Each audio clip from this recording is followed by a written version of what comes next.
Hello everybody, good morning. Welcome to Swastik Education Campus. We are going to standard 1, subject science, chapter 9, part 2. Chapter 9 के part 1 में हमने क्या पढ़ा था? Air के बारे में। एयर के बारे में पढ़ा था कि एयर क्या करती है, हमें दिशा निर्देश देती है ना। हवा में गति होती है, किसी भी चीज़ को जलाने के लिए हवा की आवश्यकता होती है, हवा में वेट होता है, ये सारी चीज़ें हमने पढ़ी थी। आपको एक्टिविटी भी करके बताई गई थी और मैंने कहा था कि आप भी एक्टिविटी कीजिएगा और देखिएगा कि हवा में गति होती है, हवा में वेट होता है और हवा में क्या होती है, दिशा निर्देश देने की क्षमता होती है, हवा में मूविंग करने की क्षमता होती है ना। और हमारे लिए हवा जो है यूज़फुल है, क्योंकि जैसे कि हमें सांस लेना है तो हम किस में लेते हैं? हवा में। शुद्ध हवा में सांस लेते हैं तो हम बीमार नहीं पड़ते, लेकिन अशुद्ध हवा में हम सांस लेंगे जहाँ पर बहुत ही फैक्ट्री हो, मिल्स हो, बहुत गाड़ियों के आपाधापी होते हैं, ऐसी जगह में हमें सांस लेने में प्रॉब्लम होती है। तो चलिए देखते हैं, आज उसका वर्कशीट कंप्लीट करने वाले हैं। Write T against true statement and F against false ones, है ना। आपको ट्रू और फॉल्स करना है, मतलब राइट और रॉन्ग। राइट पे आपको टी लिखना है और फॉल्स पे एफ लिखना है। We can see moving air, क्या जो है हम देख सकते हैं चलती हुई हवा को, तो रॉन्ग, हम हवा को देख नहीं सकते। एयर है नो वेट, एयर हवा में वेट नहीं होता, क्या होता है? इसमें हमने एक्टिविटी देखी थी कि एक बलून जो पूरी हवा से भरी हो और एक फुटबॉल जो थी, है ना, उसको हमने पूरी हवा से भर दी थी और एक फुटबॉल को बिना हवा की हमने वजन करने रखा था। तो जिसमें हवा थी उस तरफ का पल्ला तराजू का क्या होता है, नीचे की तरफ आ जाता है। तो उससे क्या पता चला था कि हवा में वेट होता है। तो यहाँ पर आपको नो वेट पूछा जा रहा है तो wrong. Fish can live without air, मछली जो है बिना हवा के रह सकती है क्या? नहीं, उसको भी पानी में सांस लेने के लिए, पानी में रहने के लिए, वो अंदर पानी की ज़रूर रहते हैं, लेकिन उसको सांस लेने के लिए भी उसको भी किसकी आवश्यकता होती है? हवा की। A light candle continues to burn in air, तो क्या आएगा? ट्रू, यस, है ना। किसी भी जो कैंडल है उसको जलते रहने के लिए हवा की आवश्यकता होती है।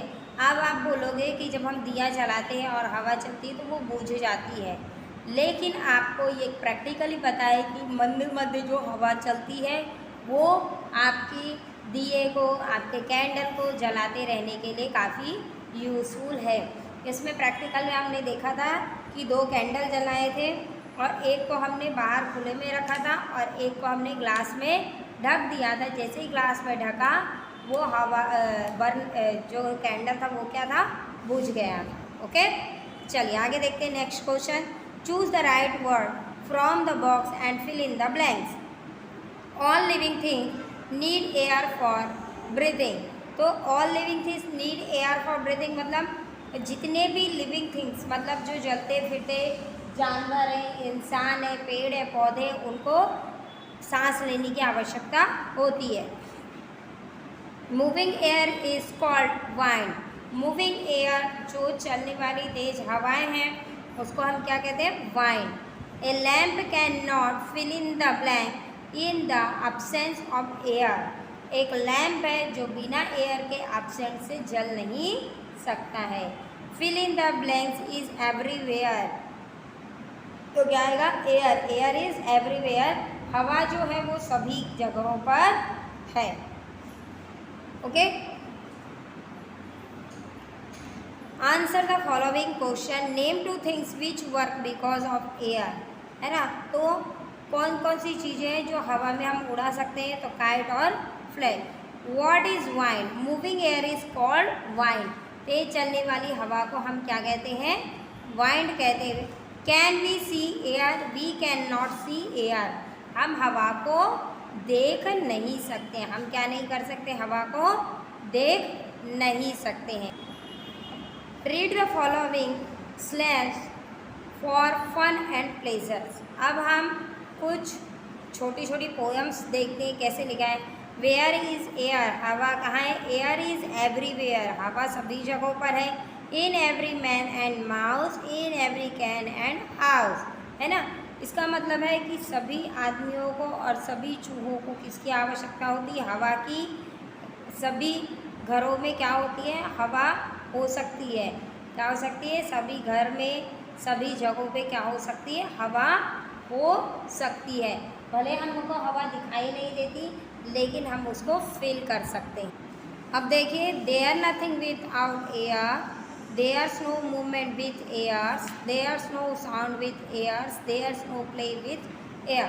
कोई भी चीज़ जो होती है ना, जैसे हम सांस लेते हैं तो सांस जब छोड़ते हैं तो उसमें भी क्या निकलती है? हवा निकलती है।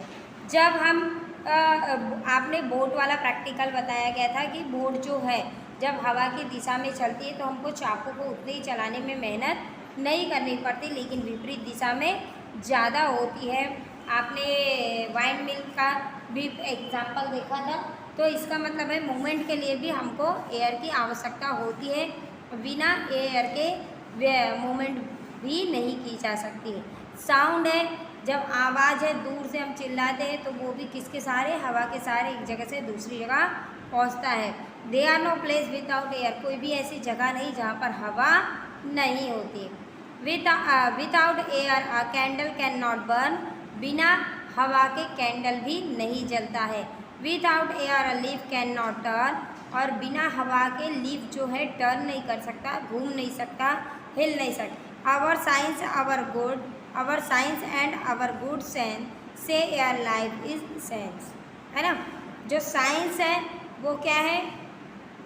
जो अच्छा है, जिसने हमें बहुत सारी चीज़ों के बारे में बताया है। और हमारे जो सेंस है ना, सेंस ऑर्गन, वो भी बहुत अच्छे हैं। हवा हमारी लाइफ है, हवा के बिना कुछ भी नहीं है। ओके, कलर दिस बलून्स, यहाँ पर आपको कलर्स करने हैं इन बलून्स में। क्या करने हैं?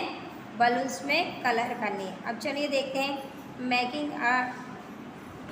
मेकिंग अ पैरासूट, है ना। पैरासूट बनाने के लिए क्या करना है? टेक अ एंकरचीफ, एक आपको एंकरचीफ लेनी है जो आप क्या बोलते हैं, रुमाल बोलते हो। Take a 4 equal size string, और आपको चारों तरफ इक्वल साइज से क्या करनी है? धागे जो होते हैं वो लगाने हैं। Tie 1 to each corner of the handkerchief, और चारों को कहाँ लगाने हैं? एंकरचीफ के कोनों पे। Tie and with an eraser, और साथ में चारों को इस तरह बांध के एक इरेजर लगाने हैं। Now roll the string on the eraser, है ना। इरेजर में कोई रोल नहीं करना है आपको किसी भी तरीके से। Sorry, now roll a string on the eraser. अब हमको क्या करना है? इरेजर में ये सभी धागों को अच्छे टाइट से बांध देना। Throw it up in the air and watch the parachute coming down, और आप देखोगे कि पैरासूट किस तरह बनकर ऊपर से नीचे की तरफ जब हवा में छोड़ देते हैं तो वो आता है। ओके, तो यहाँ पर आपका चैप्टर 9 पार्ट 2 कंप्लीट होता है। आपको भी जैसे मैंने question fill in the blanks और ट्रू फॉल्स बताए, आपको आपकी नोटबुक में राइट डाउन करना है और अच्छे से लर्न करना है, एग्ज़ाम के लिए प्रिपेयर होना है। Thank you.